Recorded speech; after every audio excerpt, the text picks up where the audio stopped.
Throughout the past few years, Lautaro Martinez has definitely emerged as one of the best strikers in the world alongside the likes of Robert Lewandowski, Kylian Mbappe, Erling Haaland, and Darwin Núñez, with him playing a crucial role in scoring a plethora of goals for Inter Milan and the Argentinian National Team, helping them each win a ton of trophies in the process. But how did Lautaro Martinez even reach this point of football stardom, where now he's definitely seen as a world-class player, like being placed number 7 in the recent 2024 Ballon d'Or rankings, even though he should have debatably been higher, when in reality, a lot of football fans don't have him in the best strikers in the world category? Well, let's take a look at the rise of Lautaro Martinez. Now, Lautaro Martinez was born on August 22nd, 1997, in a port city in Argentina called Bahia Blanca. Now, Lautaro Martinez was always destined to become a professional footballer. After all, his father was a former professional footballer, so the sport was already in his genes. So much so that for 8 years of his childhood, he played for a local club called Liniers, and at the under-17 level, he excelled, scoring 13 goals in the under-17 league and scoring a goal in the final of the National Cup, a competition that Liniers would go on and lose in that final set. However, Lautaro Martinez was balling out so much for the youth levels at Liniers that he would start to garner the attention of some top Argentinian clubs, especially Racing Club. The interim coach at the time, Fabio Radelli, was desperate to sign Lautaro Martinez, so he and the club did just that in January 2014. Now, Martinez's time at Racing Club would actually start off pretty difficult, with Martinez actually suffering a lot from homesickness and wanting to return back to his hometown. However, one of his Racing Club teammates at the time, Brian Mancia, convinced him to stay, and thank goodness for that, because Lautaro Martinez would only go up from here. So much so that for Racing Club's reserve side, he would play 64 games for them, scoring 53 times. That's an insane goal scoring output at the youth level, and European clubs were bound to take notice of that, and they did, with the biggest of them all, Real Madrid, actually having a deal in place with Racing Club to sign Lautaro Martinez in 2015. However, Lautaro Martinez turned down Real Madrid and chose to remain in Argentina, with Lautaro's dad stating that Martinez felt like he wasn't ready to leave the club, especially with him not having a single senior minute with the club yet too. This was a smart choice from Lautaro Martinez, I can't lie. I mean, Real Madrid isn't exactly well known for developing future stars from their academy. That's not me hating, that's just a fact. Later on in 2015, in November actually, Lautaro Martinez would get his Racing Club senior team debut, with him coming on as a second half substitute for Diego Milito in the 3-0 win over Cruzeiro del Norte. Lautaro Martinez coming on in place of a former world-class Argentinian striker, symbolizing the passing of the baton. Yeah, the scriptwriters were cooking with this one, no cap. Anyways, Lautaro Martinez wouldn't actually get too much game time in the 15-16 season for Racing Club. He was often left on the bench, and in total, he was only with his senior team for 6 matches, playing a grand total of 66 minutes. Yo, 6 games, 66 minutes? 666? Hey, yo, what the hell?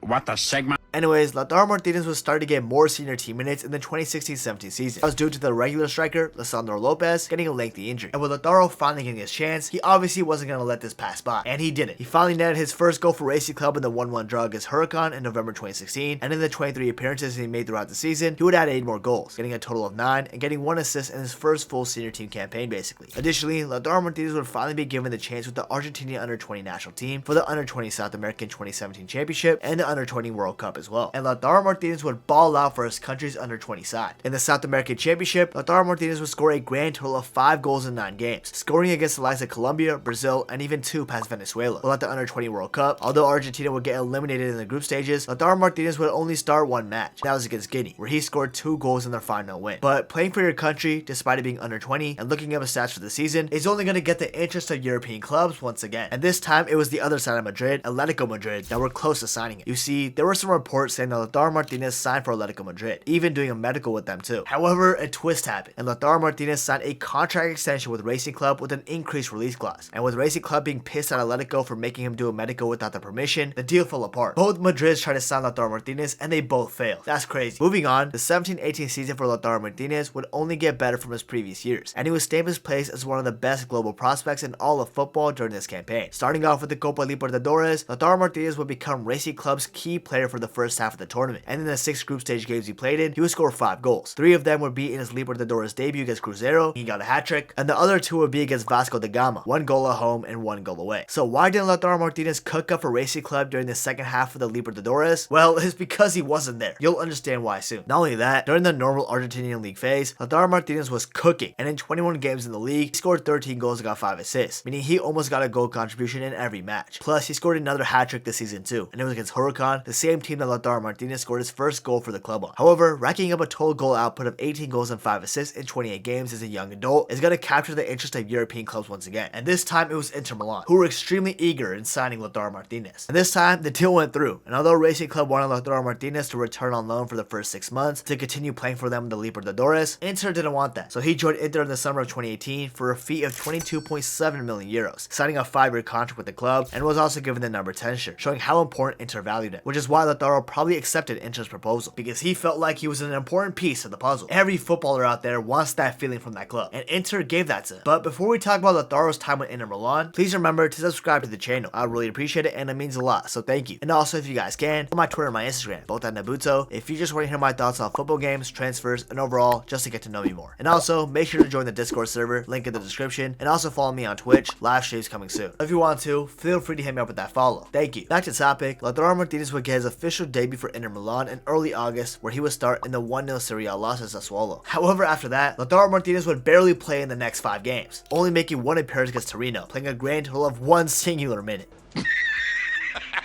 However, after that, Lautaro Martinez would finally get his first goal for the club in the 2-0 win over Cagliari, and this would take a huge weight off of Lautaro's shoulders on needing to score his first goal for the club. Now, Lautaro would do absolutely nothing in his appearances in the Champions League this season, but in the Europa League this same season, Lautaro would score his first European goal in the 1-0 win away against Rapid Vienna, and then due to Mauro Icardi, the starting Inter striker at the time, suffering from a lengthy injury, Lautaro Martinez would have the chance to start consistent games from here on. And well, you know the story from now on. He took that chance. There's a reason why Icardi went to Turkey while Lautaro was still playing for Inter. Anyways, overall in the season after taking his chance, Lautaro would bag 9 goals to get 2 assists in 35 games. These don't look that impressive on paper, but if you look at the fact that in the first half of the season, he was coming off the bench getting pity minutes, then you know that Lautaro Martinez was a striker just waiting to burst. Wait, pause. Hey yo, what the fuck? Now the 1920 season would be the campaign where Lautaro Martinez would solidify himself as Inter's best option up top, especially in the Champions League, because apart from the first game against Slavia Prague, which ended up in a 1-1 draw, Lautaro Martinez would get a goal contribution in every Champions League group stage game that season, scoring and assisting against Barcelona, scoring a goal each time Inter faced Borussia Dortmund, and then bagged 2 goals in Inter's 3-1 win away to Slavia Prague. Then in the Europa League, although it would take time for Lautaro to get a goal contribution, his work rate wouldn't go unnoticed throughout it, and he finally would put something on the board in the semi-finals against Shakhtar, scoring 2 goals and getting 1 assist and a 5-0 win, helping Inter actually make the Europa League final. Sadly, Inter would lose in a very intense final against Sevilla, the kings of the Europa League 3-2, but still, an impressive Europa League campaign nevertheless. Moving on to the Serie A that season, Lautaro Martinez would quickly become one of the best strikers in all of Italy, scoring very consistently in the league. In fact, he got 14 goals and 5 assists in 35 games in basically his first full campaign for the club. That is pretty damn impressive. Not only that, his goals weren't just tap-ins or anything like that. Some of these goals were absolutely breathtaking, and this would only go on and establish himself as one of the future best strikers in the world. Overall, in that 1920 campaign, Lautaro Martinez would get a grand total of 21 goals and 8 assists in 49 games. And although these numbers are quite impressive, he would get similar but better stats in the following season. You see, in the 2021 campaign, Lautaro Martinez would get an overall 19 goals and 11 assists in 48 games, and although he scored less goals this time around, he did get an upgrade of 1 goal contribution compared to the season prior. So see, I wasn't lying, he did get better stats technically. But nah, in all seriousness, although Lautaro Martinez performed just fine for Inter, I mean his goals did play a role in them lifting the Serie A title after 11 years, he was actually overshadowed by his striking partner at the time, Lukaku, who bagged way more goals than he did during this campaign. In fact, Lukaku literally got 24 in the Serie A alone. Additionally, Lautaro would actually show some weaknesses in his game, and that's inconsistency in front of the net. You see, there were times where Lautaro would bag goals in back-to-back games and then go missing for like 3 games before scoring again. In fact, he scored a hat-trick in the match against Crotone where Inter won 6-2, but then he wouldn't bag a single goal for the next 4 games, and in fact in the next 6 games he would only bag 1. So you see, there were some flaws about Lautaro Martinez's game that were being exposed in this 2021 campaign, at least on the club side, because for Argentina, Lautaro was performing pretty damn well and consistently. For the 2022 World Cup qualifiers, he would score consistently, getting a total of 7 goals in 14 games, meaning he got a goal in every other game, and also this helped Argentina secure a spot at the 2022 World Cup, which is something I'll get to. And then for the 2021 Copa America too, Lautaro was cooking. This was his first full senior tournament for Argentina, and he took advantage of it, scoring 3 goals in this Copa America. And these 3 goals were in important games too. One was in the final group stage game against Bolivia, where Argentina won 4-1. Then one was in the quarterfinals against Ecuador on a 3-0 win. And then he scored in the semifinal against Colombia, where Argentina won on penalties. Additionally, he played 79 minutes in the final against Brazil, a final in which Argentina won, helping Lionel Messi finally lift an international trophy Italy and breaking his curse with Argentina. And performances like these would only help cement Lautaro's place with the Argentinian national team. Moving on to the 21-22 campaign, Lautaro Martinez would show just how good he could be, especially in the first half of the season, where it felt like he was scoring in every other game, easily becoming the most prolific goal-scoring striker in the world at that time. He had 9 goals during the first half of the season, which is pretty good considering everything. However, Lautaro Martinez would die down on his hot form for the second half of the season, and although he would continue scoring goals for Inter and Serie A, he would go disappearing in the Champions League, only managing to score one singular goal in the campaign, and that was in the round 16 second leg against Liverpool, a tie that Inter would go on and lose. However, Lautaro would shine in other competitions during the season, like the Serie A, as I said already, with him scoring 21 goals and getting 3 assists in the league alone that campaign, even backing a hat-trick against Salernitana, scoring the all-deciding goal in the Super Copa Italiana, in which Inter won 2-1 against Juventus, got 2 goals in the semi-final second leg against AC Milan in the Copa Italia, a competition Inter would go on and win, with Lautaro even getting assists in the final against Juventus, and he would score a goal and get an assist in the Finalissima against Italy, in which Argentina won 3-0. Overall, Lautaro would bag 25 goals and get 4 assists in 49 games that season, having a tremendous increase in goal scoring output, only providing more fuel to the fire that he was quickly becoming one of the best strikers in the world. And then in the next 22-23 season too, he would become even better too. Although he did absolutely nothing at the World Cup that occurred in the middle of the campaign, he does score the winning penalty in the quarterfinal clash against the Netherlands, and played a role, I guess, in Argentina winning the World Cup. Additionally, he was scoring the final of the Super Copa Italiana once again, this time against AC Milan, in which Inter won 3-0, and then scored 2 goals Inter got on the day in the final of the Copa Italia against Fiorentina, in which Inter won 2-1. Then in the Champions League, Lautaro would somewhat carry Inter to greatness in this campaign, scoring once in the group stage against Barcelona, and then scoring 1 and assisting 1 goal in the quarterfinal clash against Benfica, and then captaining his side in the semifinals against AC Milan, scoring the only goal in the second leg to help Inter make the Champions League final after 12 years. However, sadly for Lautaro, he wouldn't win the Champions League, with Lukaku playing against them and Rodri scoring a golazo for Man City in the final to help City win 1-0 instead. But Lautaro's season with Inter Milan individually is unforgettable, with him bagging 28 goals and getting 11 assists in 57 games, an increase in both goals and assists from previous years. Lautaro was really coming to his own, and it showed in this season. However, the 23-24 season was one to forget primarily for Lautaro, to his standards obviously. He still performed pretty well individually, getting 27 goals and 7 assists in 44 games, but these are downgraded stats compared to the season prior. Plus, although he did score some important goals, like getting 4 in one game against Argentina in their 4-0 win, and scoring the only goal in the Super Copa Italiana win against Napoli 1-0, he disappeared in the Champions League this time, and only managed to score 2 goals, both coming in the group stages against Real Sociedad and RB Salzburg. Yeah, not the highest level of opposition. Plus in the round 16, in a season where Inter were favorites to go far in the Champions League, Lautaro Martinez's game-deciding penalty was sent to the moon, and Inter lost to Atletico Madrid in the shootout. Yeah, that's not what you want to see from your star man and captain. So overall, despite bagging 27 goals, which is really good, I would say it's definitely a season Lautaro might want to forget. However, I meant only club-wise, because internationally, Lautaro Martinez would become a beast for Argentina in the 2024 Copa America. You see, Lautaro was booty cheeks for his country at the World Cup, which ended up in him losing his starting spot to Julian Alvarez. And in this tournament too, Lautaro would mainly be a bench player. In fact, he only started 2 matches, and one of those starts, he was substituted after 65 minutes. However, despite only coming off the bench basically, he scored 5 goals in 6 games. He scored 1 goal against Canada in the group stages, the only goal against Chile, which was a last-minute winner, then 2 goals in the start against Peru, and then most importantly, he came off the bench in the Copa America final against Colombia and scored a goal in extra time to end Colombia's 2.5-year undefeated streak and give this country another Copa America, meaning Argentina won 2 domestic international competitions and 1 World Cup in back-to-back-to-back fashion, one solely done by Spain in the early 2010s. So although for Inter it wasn't that great of a season, he really came back to life for Argentina, despite barely even starting. And now we're finally here for the current 24-25 season, and Lautaro Martinez is doing pretty good. At the time of recording this, he's played 15 games and has got 6 goals and 4 assists. Not bad. Not spectacular to his standards, but pretty good. And if you look at Lautaro's advanced stats, you can see how good he's been with more than just scoring goals, but equally important, his overall work rate, which is top notch. And any football fan who watches him would agree with that too. Compared to other forwards, he's in the 88th percentile for shots on target, 84th percentile for progressive passing distance, 87th percentile for long passes completed, 86th percentile for passes into the final third, 96th percentile for through balls, 81st percentile for shot creating actions, 91st percentile for goal creating actions, 99th percentile for defensive actions that led to a goal, 92nd percentile for interceptions, 86th percentile for passes blocked, 96th percentile for percentage of aerials won, 84th percentile for fouls drawn, etc. As you can see from the advanced stats, Lautaro Martinez does way more than scoring goals, and although he's a guarantee at least 20 goals per season, he puts in that work up top, and has a work rate that is hard to come by in a striker, which is why Lautaro is up there as one of the best strikers in the world. After all, he did finish 7th in the Ballon d'Or ranking, with many football fans, including myself, saying that maybe he should have been much higher. So, can Lautaro Martinez eventually win the Ballon d'Or? Who knows? But with his upward trajectory and the dying breed of world-class strikers coming through, I definitely say that there's a chance for him to win it. After all, he is a world-class striker. Anyways, I hope you guys learned a thing or two about Lautaro Martinez his career to the top. And if you enjoyed this video, please remember to subscribe. I really appreciate it. Also, follow my Twitter, Instagram, Twitch, and join the Discord community. The links are all in the YouTube description. And last but not least, if you want to learn more about the rise of Omar Marmoush, one of the best footballers in the world this season, you definitely want to check out this video right here. You won't regret it.